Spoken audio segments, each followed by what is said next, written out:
My fellow Americans, this is an amazing moment for me. To think that a once scrawny boy from Austria could grow up to become governor of the state of California, that is an immigrant's dream. In school, when the teacher would talk about America, I would daydream about coming here. I would daydream about living here. As long as I live, I will never forget the date when I raised my right hand and I took the oath of citizenship. You know how proud I was? I was so proud that I walked around with the American flag around my shoulder all day long. Everything about America seemed so big to me, so open, so possible. I finally arrived here in 1968. What a special day it was. I remember I arrived here with empty pockets, but full of dreams, full of determination, full of desire. To my fellow immigrants listening tonight, I want you to know how welcome you are. We encourage your dreams. We believe in your future. Everything I have, my career, my success, my family, I owe to America.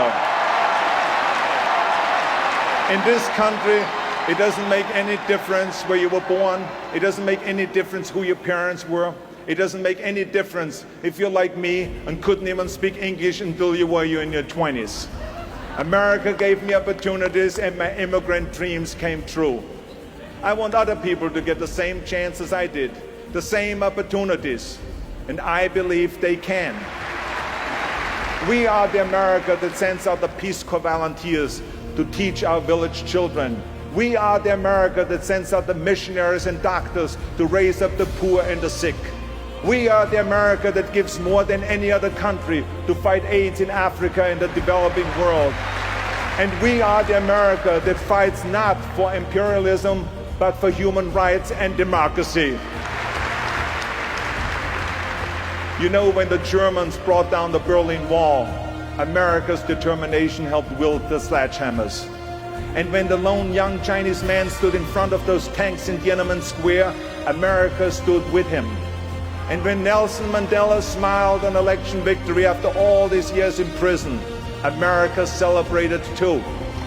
We are still the lamp lighting the world, especially those who struggle. No matter in what labor camp they slave, no matter in what injustice they're trapped, they hear our call, they see our light, and they feel the pull of our freedom. They come here as I did, because they believe in us. They come because their hearts say to them as mine did, if only I can get to America. You know, someone once wrote, there are those who say that freedom is nothing but a dream.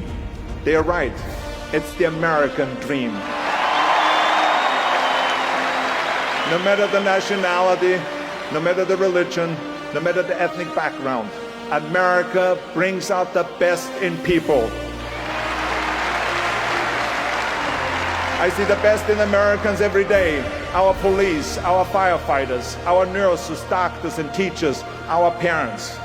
And what about the extraordinary men and women who have volunteered to fight for the United States of America? I have visited our troops in Iraq, Kuwait, Bosnia, Germany, and all over the world. I visited our troops in California, where they train before they go overseas. I have visited our military hospitals. And I tell you this, that our men and women in uniform do not believe they're two Americas. They believe there's one America and they're fighting for it. I want you to know that I believe with all my heart that America remains the great idea that inspires the world. It is a privilege to be born here. It is an honor to become a citizen here. It is a gift to raise your family here, to vote here, and to live here. Here we can respectfully disagree and still be patriotic. You know, I was born in Europe and I have traveled all over the world, and I can tell you that there's no place, no country that is more compassionate, more generous, more accepting, and more welcoming than the United States of America.